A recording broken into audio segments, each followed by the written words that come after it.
This is Christopher McNabb, who is facing charges for the murder of his 2-week-old child in Covington, Georgia. After the child's mother reported the baby missing to police, local law enforcement immediately launched a search. Later that night, McNabb is seen in front of TV cameras begging for his child back.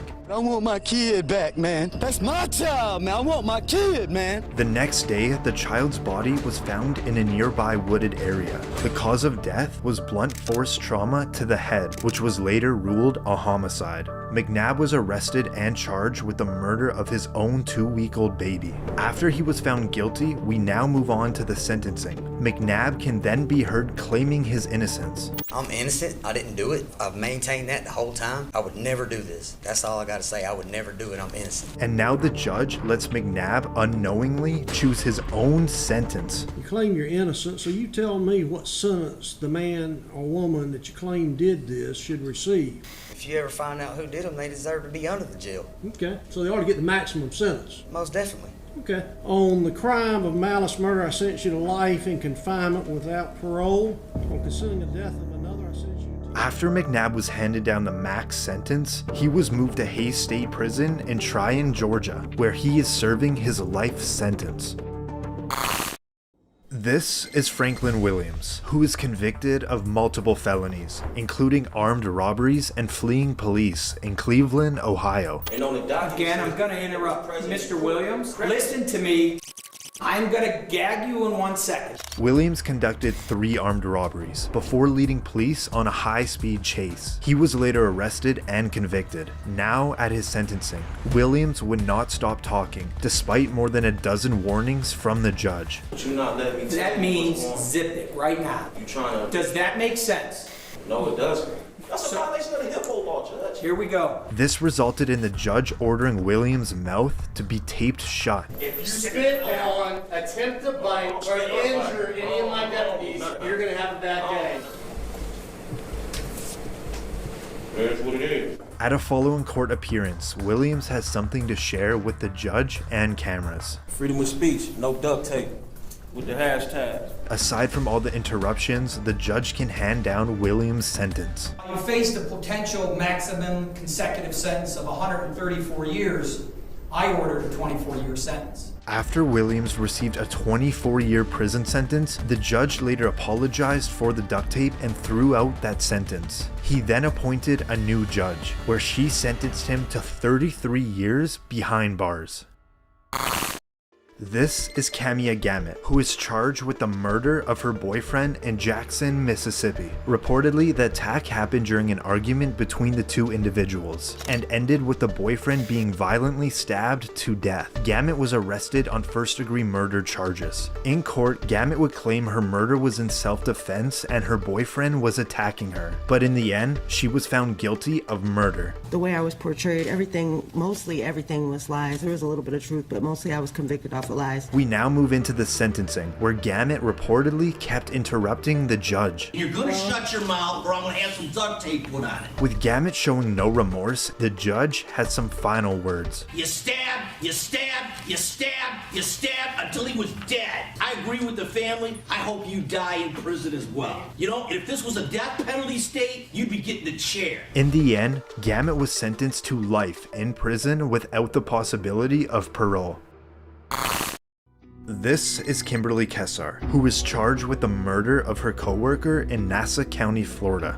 Jordan Beard is Jolene Cummings' cousin. Kessar was working at a Tangles hair salon under a fake name. She reportedly was on the run for 25 years and wanted in several states. She wouldn't be found until she brutally murdered her coworker with scissors and allegedly disposed of her body. This is Kessar after she was arrested and awaiting trial. Are we on mute anyway, so I can say whatever the I want? We're not on mute. Oh, okay. And this is what it was like to supervise her in jail. She began to remove feces from styrofoam trays in the back of her cell and smear it on herself on the walls. She began to throw feces at Smith, Miller, and I.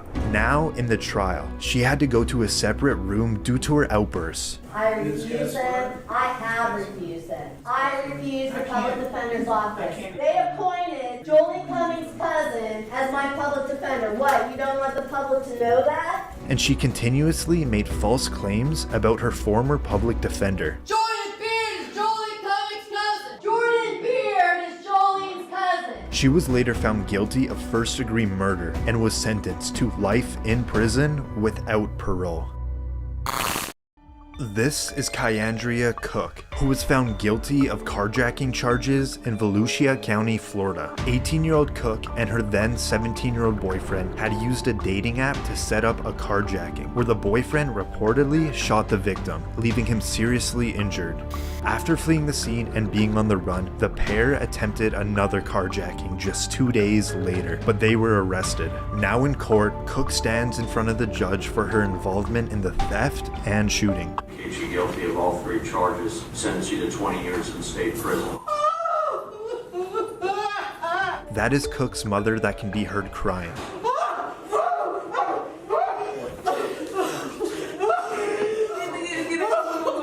Reportedly, the reason for this very emotional outburst is there was a miscommunication with the assistant public defender, where Cook and her mother thought she wouldn't face any prison time.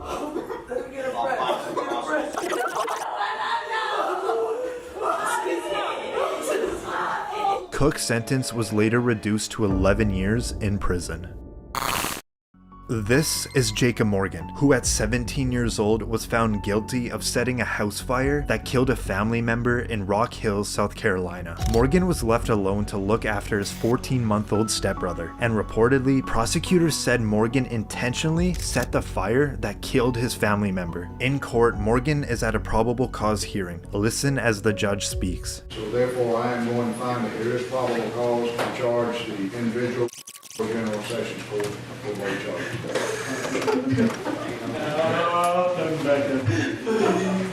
Morgan settled for a plea deal where he pleaded guilty to involuntary manslaughter and unlawful neglect of a child. However, he stated he loved his brother and he always maintained his innocence. I love my brother. I still do to this very day. He's my best friend. To kill him would be killing the pieces myself. And I just wish I could have gotten to him in time. Morgan was sentenced to 15 years in prison, but after serving only 7 years, he reportedly was released. This is Ignacio Rodriguez, who is the suspect in the death of his 4-month-old son in San Antonio, Texas. Reportedly, the child suffered a fractured skull and severe bleeding to the brain. Rodriguez was the lead suspect and was taken into custody. Now in court, Rodriguez stands in front of the judge where he is now facing a capital murder charge, but reportedly, he instead pleaded guilty to a lesser charge of intentional or knowing injury to a child causing serious bodily injury. Mr. Rodriguez, how do you plead? Guilty, not guilty, or no contest? Guilty. The judge now hands down his sentence. It is the order of the court that you be sentenced to 50 years confinement. But this is the moment that the baby's mother confronts Rodriguez. I hate more than anything what you did to our son, and for that I can never see myself forgiving you. You were supposed to be our protector, not the one to break our hearts. When the mother starts talking about her other child, Rodriguez insists that she tells the truth. As she gets older, she will start asking questions. Man, tell her the truth. Tell her the truth. Tell her the truth. Tell her how everything was supposed to be. Tell her the whole truth. Don't lie to her. Tell her the whole truth. Tell her the whole truth. The whole truth. Court officials quickly remove Rodriguez out of the courtroom. Tell her the whole truth, Angela. The whole truth. He is currently serving his 50-year prison sentence. This is Damon Kemp. He is charged with the double murder of his roommates in Daytona Beach, Florida. Police were called to investigate a burglary at an apartment complex, and it was here Kemp allegedly confessed to the murders. He was originally staying with his 2 roommates when both individuals were shot several times in the apartment. During Kemp's bond hearing, he's now escorted into court in a wheelchair.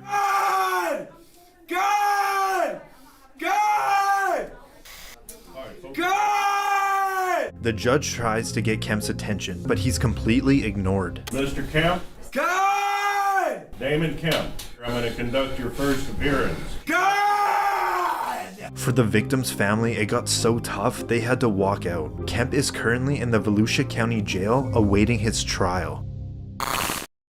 This is Erica Butts and Shanita Cunningham. They were both charged with homicide by child abuse in Somerville, South Carolina. Butts, who was best friends with the child's mother, was supposed to be caring for the toddler for 2 weeks. The child was only 3 years old. She died from her injuries, reflecting weeks of torture, a time frame that matched the time she had spent with Butts and her lover at the time, Cunningham. What must have been the excruciating sounds that came from that child is more than disconcerting to this court. After both women were found guilty, the judge now hands down their sentence. The court finds it appropriate that each be sentenced to the State Department of Corrections for a period of life. They were just sentenced to life in prison.